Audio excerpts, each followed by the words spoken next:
Question.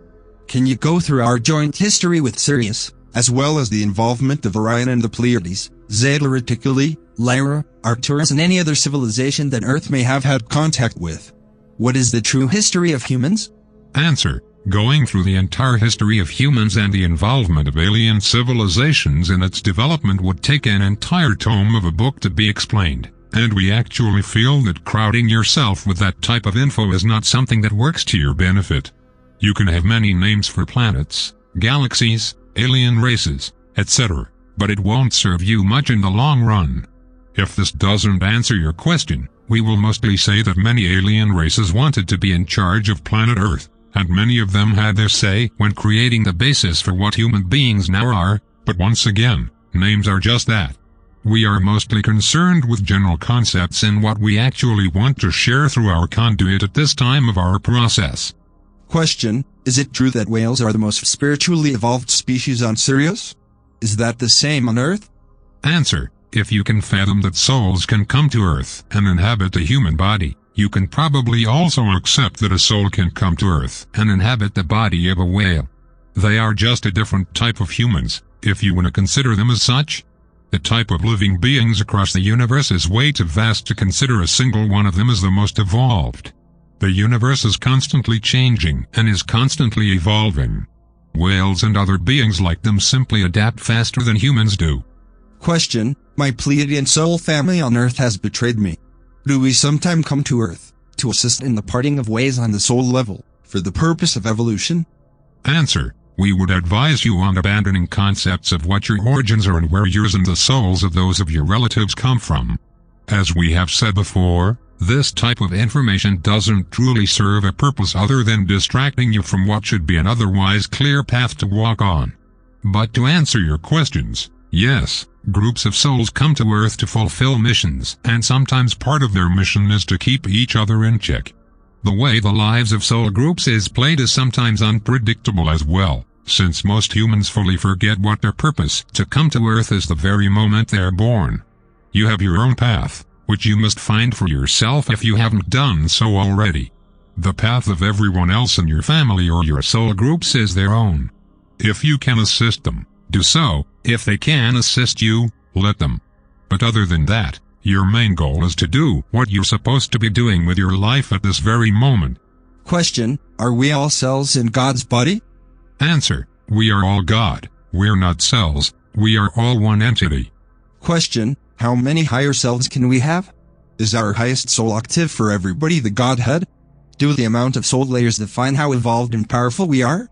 Answer. As we have mentioned before, that type of information seems to be distracting you from other matters that should be more relevant. The amount of layers, the number of chakras, the amount of parallel dimensions, and any other type of overfilling data is normally useless in the greater scope of things in life. You are already your higher self. You just need to establish a better contact within yourself. You already have all the answers to all your questions. Question. How would you define the timeline we are in now, in terms of cataclysmic shifts? Is there any advice you can give me and all of us? Answer. It's a very chaotic process you're all undergoing, and it still has a number of years to be completely put under running order. Our best advice is to just keep doing what you are doing if you already found what you came here to do, and if you haven't yet, go deep inside yourself to find what it is.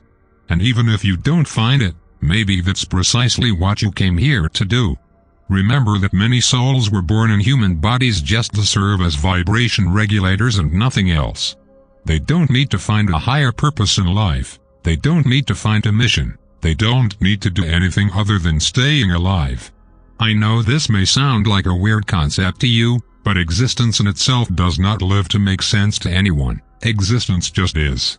Question. Do you still feel like, despite your heightened intellect, wisdom and intuition, Syrians cannot figure out a way to make open contact with humans without creating fear and help them, because there is a lot of suffering here? I feel like you guys are just watching good seeds trying to grow in very unhealthy soil, and sometimes I see little point in that. What's the hold up? Answer. We are observing for the time being. We can't really make contact other than in the way we're currently doing it, so If you were talking about extraterrestrial beings in general and the apparent impossibility of disclosure, all we can say about it is that it's just not your time. That's why it hasn't happened yet.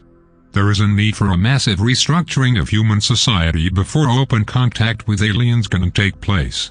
Exceptions will occur here and there, as it has always happened, but in a general sense, we're here to observe until the time comes where we can't just observe anymore and we will have to take action. Until that time comes, we just observe. Question: what is soul death, and how does this happen? Can a soul choose this? Answer: disintegration of the soul, or as you call it, soul death, does occur. The soul dissolves into physical matter, and goes back to its initial state. All souls start as physical matter, which evolves in time until it becomes a soul. The reason for a soul to return to its physical matter state, or to die, as you put it, may obey to a number of reasons we don't feel prudent going into at this point in time. Question: if we have the free will, seeing that this is a free will part of the universe, can we go into neutral voidal nothingness instead of reincarnating? Answer: yes, this entire process is mostly voluntary, and we use the word mostly because there are types of souls which cannot choose this. These souls are trapped in a cycle which they must endure before they can recover their free will. The other souls, they can choose whatever path they want, and if they want to cease a soul existence and return to the prime matter, they can also choose so. Question: does it help thinking about timelines as percentages of probabilities? As in, what is the chance of nuclear war from this point in this timeline? How can we switch timelines? Answer: it does not really help dwelling or pondering what timeline you are currently on or what timeline you could have been, had you decided to change paths in life at some specific points of your past. You could say you're switching timelines constantly, but we don't want to answer this for you. We'll just throw an idea for you all to play around with. Every time you go to sleep, you have a chance to wake up in a different timeline the next day. The only problem is, when you wake up, your memories are from the timeline you just switched to, so you have no memories of having ever switched timelines. The whole concept is a little convoluted and that's why we don't want to tread too much on it. Just consider our words, and see if you can make something of it the next time you wake up.